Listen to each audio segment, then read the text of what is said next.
A finales del siglo XVIII, una gran duquesa toscana consideró que una escena pintada más de 100 años antes era demasiado violenta para permanecer a la vista del público y ordenó apartarla. Los documentos no conservan el instante exacto de esa decisión, pero el resultado sí quedó registrado con claridad. La pintura desapareció del recorrido habitual de la galería y pasó generaciones enteras escondida en un pasillo sin visitantes. Hoy se exhibe en un espacio dedicado a Caravaggio y a ella misma, justo al lado de su maestro. Lo que perturbaba a quien la miraba no era solo la sangre, era la sospecha, todavía sin resolver del todo, de que esa sangre estaba calculada. Es una heroína bíblica, pintada por una mujer real, en el instante exacto en que decide que un imperio se sostiene sobre un solo cuello y que ese cuello puede cortarse. Un hombre corpulento, aplastado contra una cama empapada. Dos mujeres que le sostienen el cuerpo y le seccionan la garganta con la calma de quien realiza un trabajo pesado, no con el temblor que uno esperaría en una escena sagrada. Tenebrismo profundo, fondo devorado por la oscuridad, cuerpos iluminados como si estuvieran bajo un solo foco, y saliendo del cuello, un chorro de sangre que forma un arco extrañamente ordenado en el aire.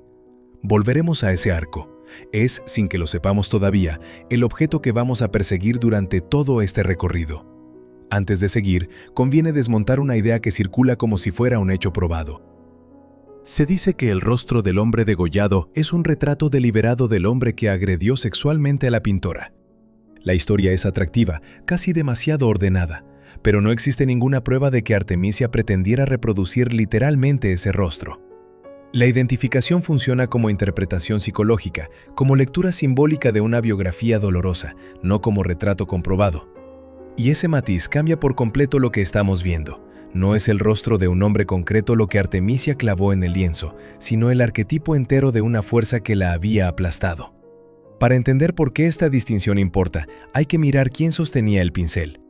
Artemisia tenía apenas 17 años cuando fue agredida en su propia casa por Agostino Tassi, un colega de su padre. Él prometió restaurar su honor casándose con ella. Meses después se descubrió que ya estaba casado. El padre de Artemisia lo llevó a juicio, y ese proceso es donde la historia se vuelve verdaderamente incómoda. En la Roma de 1612, el tribunal no juzgó tanto al agresor como la credibilidad de la víctima.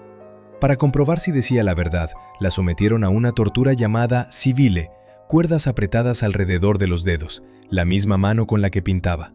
Para un artista, eso no era solo dolor, era la amenaza de perder para siempre su oficio.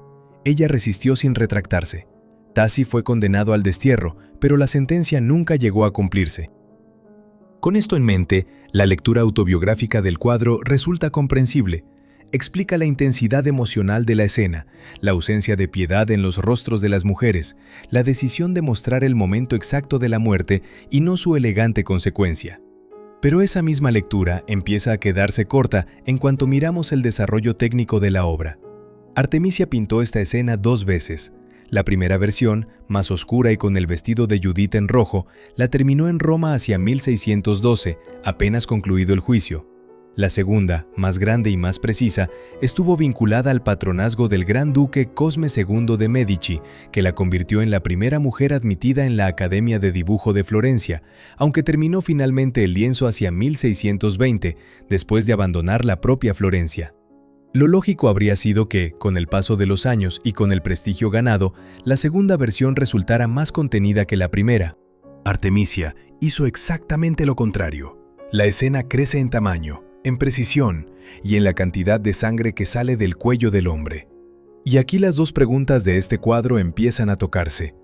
La sangre no solo resulta brutal, resulta deliberada. Lo que inquietaba a quienes la vieron en su época no era únicamente que una mujer pintara una decapitación, era que la pintara como alguien que entendía exactamente lo que estaba haciendo con cada gota. Los chorros forman arcos regulares. Las gotas parecen avanzar en el aire como pequeños proyectiles, no como una simple salpicadura desordenada. Esa semejanza visual llevó a algunos investigadores a comparar la composición con los diagramas de trayectorias que estudiaba, por esos mismos años, un científico que vivía también en la órbita de Florencia, Galileo Galilei. La correspondencia entre Artemisia y Galileo está documentada. Sabemos que ella, que hasta el juicio apenas sabía leer, se convirtió en Florencia en una lectora asidua, que citaba a Ovidio y a Petrarca en sus cartas, y que en 1635, 15 años después de terminar este lienzo, le escribió pidiéndole que intercediera ante la corte de los Medici para que por fin le pagaran los 50 escudos que le debían por esta obra, una cantidad cuyo cobro tuvo que perseguir durante años. En 1996, dos investigadores, David Topper y Cynthia Gilis, propusieron una hipótesis concreta: que los arcos de sangre de esta pintura recuerdan las trayectorias parabólicas que Galileo describía en sus estudios sobre el movimiento de los proyectiles. La semejanza visual existe, y es notable. Lo que no existe es una prueba de que Galileo diseñara personalmente esos chorros, o le explicara a Artemisia, gota por gota, cómo pintarlos. La correspondencia demuestra que se conocían. El lienzo demuestra que Artemisia pensaba con enorme cuidado el movimiento de los líquidos. Entre esas dos certezas queda un espacio que ningún documento ha logrado cerrar. Ahora aparta la vista de la sangre y mira al resto de la composición, porque ahí hay más decisiones que merecen atención. El puño de la espada, colocado en vertical, forma una cruz exacta en el centro de la escena, un recurso habitual en la pintura de la Contrarreforma para dar legitimidad religiosa a un acto de violencia. Las mangas de Judith están recogidas hasta el codo, algo que las damas nobles de la época casi nunca mostraban en un retrato. El gesto convierte a la protagonista de estatua contemplativa en cuerpo que trabaja. Los brazos de ambas mujeres están construidos con un volumen y una tensión poco habituales en las representaciones femeninas de la época, no porque la fuerza sea un rasgo masculino, sino porque ninguna otra pintura de este tema se había atrevido a mostrar el esfuerzo físico real que exige sostener a un hombre adulto en plena agonía. Vista desde hoy, la escena permite además una lectura política. Dos mujeres de posiciones sociales distintas, la señora y la sirvienta, solo logran dominar al hombre cuando coordinan su fuerza. Compárala un momento con la versión que pintó Caravaggio del mismo episodio, unos 20 años antes. Ahí, Judith está a la distancia de un brazo extendido, casi apartando el cuerpo, con el gesto de quien teme mancharse el vestido. Su sirvienta es una anciana que solo observa. En la versión de Artemisia no hay distancia. Judith se inclina con todo su peso sobre el cuerpo y la sirvienta ya no observa, sujeta. Fíjate también en cómo se usa la luz. Caravaggio la trata como un foco de teatro, ilumina el gesto, marca la emoción y deja el resto en penumbra decorativa. Artemisia la usa de otra manera, casi como una herramienta de disección. El brillo del sudor sobre el antebrazo de Judith, la tensión de los tendones al sujetar el cabello, el peso real del terciopelo del vestido. La paleta de color tampoco es casual. El amarillo dorado del vestido de Judith, un color asociado al lujo y también, en la época, a la traición, choca deliberadamente contra el rojo oscuro y biológico de la sangre. Y toda esa violencia sucede sobre un fondo negro, sin una sola pista del interior de la tienda, ninguna cortina, ningún mueble, nada que distraiga la mirada de lo que ocurre en el centro del lienzo. Compara también las dos versiones entre sí. La de Nápoles mide alrededor de 159 por 126 centímetros, con el vestido de Judith en un rojo apagado y la sangre cayendo casi en línea recta, como hilos. La de Florencia crece hasta casi 200 centímetros de altura, cambia el vestido al amarillo y convierte esos hilos rectos en los arcos de los que hablábamos al principio.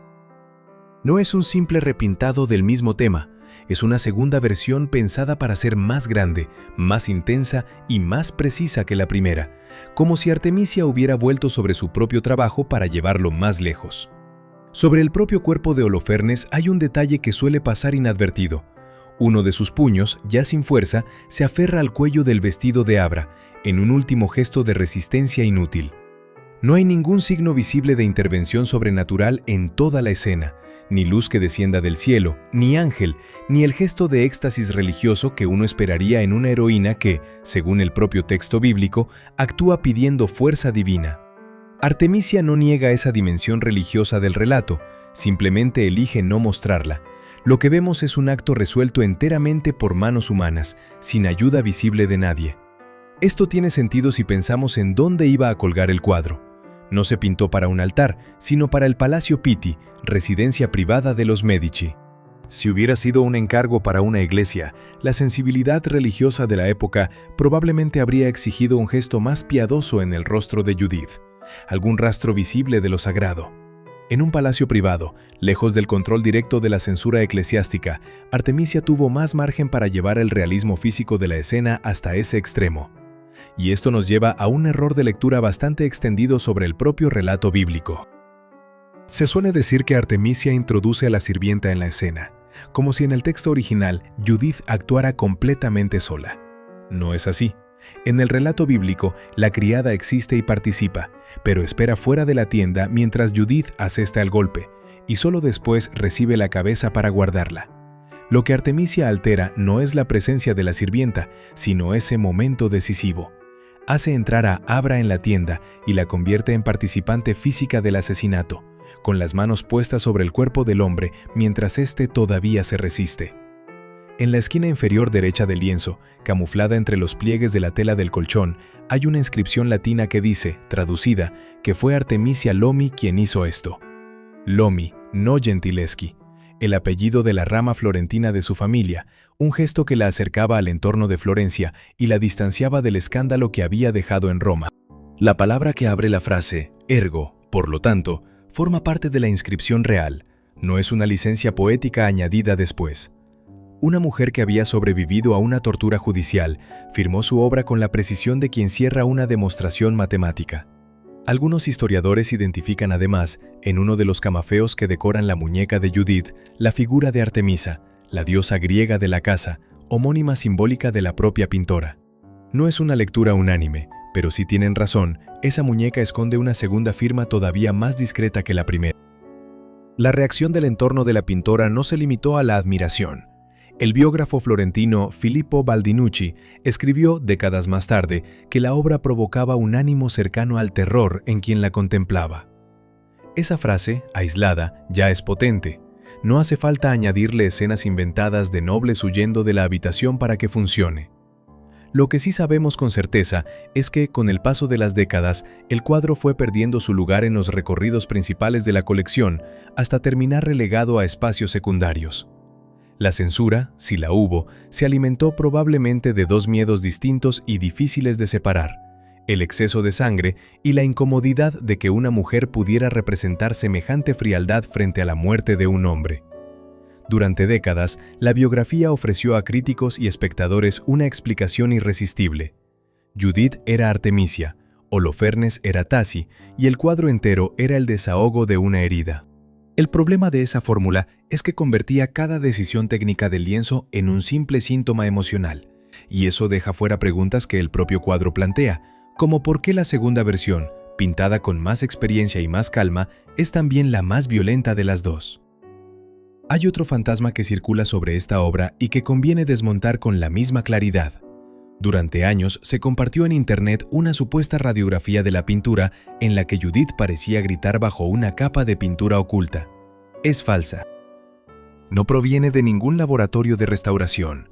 Es una obra contemporánea de la artista y restauradora Kathleen Gilge, creada en 1998 como manifiesto feminista, una copia deliberada con una capa oculta de plomo simulando ese grito. Las radiografías reales, realizadas sobre la versión más temprana del cuadro, muestran varios ajustes de posición en el brazo de Holofernes, cambios que Artemisia introdujo durante el proceso de pintura para lograr una composición más cerrada, más claustrofóbica. No hay grito escondido. Hay un artista corrigiendo su propia obra hasta encontrar la tensión exacta que buscaba. Durante siglos, el nombre de Artemisia cayó en una zona de confusión y olvido, y su obra llegó a confundirse en algunos inventarios con la de sus contemporáneos varones. El ensayo que el historiador Roberto Longhi publicó en 1916 se convirtió en uno de los puntos de partida de su recuperación crítica, el momento en que el nombre de Artemisia empezó a devolverse a sus propias obras. Cada época, además, ha visto en este lienzo una cosa distinta, y ese cambio de mirada es, en sí mismo, parte de la historia del cuadro. El propio Longhi, en aquel ensayo de 1916, describió la escena con una expresión que todavía se cita: una frialdad casi animal en la ejecutora, ajena a cualquier temblor moral. Décadas más tarde, en los años 70, la crítica feminista leyó exactamente esa misma frialdad como una forma de justicia poética, la prueba de que una mujer podía representar la violencia sin pedir disculpas por ella. Y en las últimas décadas, buena parte de la investigación académica se ha alejado de ambas lecturas para concentrarse en algo más técnico. ¿Cómo pensaba Artemisia el espacio, el peso y el movimiento de los cuerpos, con independencia de si eso conecta o no con Galileo? En 1993, una bomba de la mafia estalló junto a la propia galería que hoy conserva este lienzo y dañó a centenares de obras y elementos del edificio. Incluso el espacio que guarda esta escena de violencia volvió a convertirse, por un instante, en escenario de violencia real. Entre los historiadores que han estudiado esta obra, existe un desacuerdo que nunca se ha cerrado del todo, y que vale la pena mirar de frente en lugar de resolverlo apresuradamente. Durante buena parte del siglo XX, la lectura dominante fue la de la venganza personal, Judith como autorretrato emocional, Holofernes como fantasma del agresor. Es una lectura poderosa y explica bien la intensidad del gesto. Pero la historiadora Mary Garrard, que ha dedicado buena parte de su carrera a esta pintora, sostiene que reducir la obra a un acto de venganza empequeñece al artista. Para ella, Judith es un modelo de agencia política femenina, la representación de una mujer con derecho a actuar como sujeto histórico, no solo como víctima que finalmente responde. Y está la hipótesis de Topper y Gillis, que desplaza el centro de la conversación hacia la ciencia. Si la sangre dialoga con la física del movimiento, entonces Artemisia deja de ser solo la mujer traumatizada de la leyenda popular para convertirse también en una observadora atenta del mundo natural que la rodeaba. Ninguna de las tres lecturas cierra la conversación por completo, y quizás ese es justamente el punto. No sabemos si Galileo llegó a explicarle personalmente a Artemisia las leyes que rigen la caída de un cuerpo en movimiento. No sabemos si estuvo alguna vez de pie en su taller. Lo que sí podemos afirmar, mirando el lienzo con calma, es que esa sangre no cae al azar. Se organiza, se repite, se controla desde el primer trazo hasta el último. Incluso si Galileo no tuvo nada que ver con esa decisión, la sangre sigue revelando algo consciente. Artemisia no permite que la violencia se disuelva en caos, la ordena. Y quizás la pregunta que de verdad importa no es si hubo o no una lección secreta entre una pintora y un científico perseguido. Es otra, más incómoda, la que este lienzo sigue planteando a cualquiera que se detenga frente a él el tiempo suficiente. Si esa sangre sigue una estructura calculada, ¿por qué la historia ha insistido durante tanto tiempo en llamarla solamente rabia?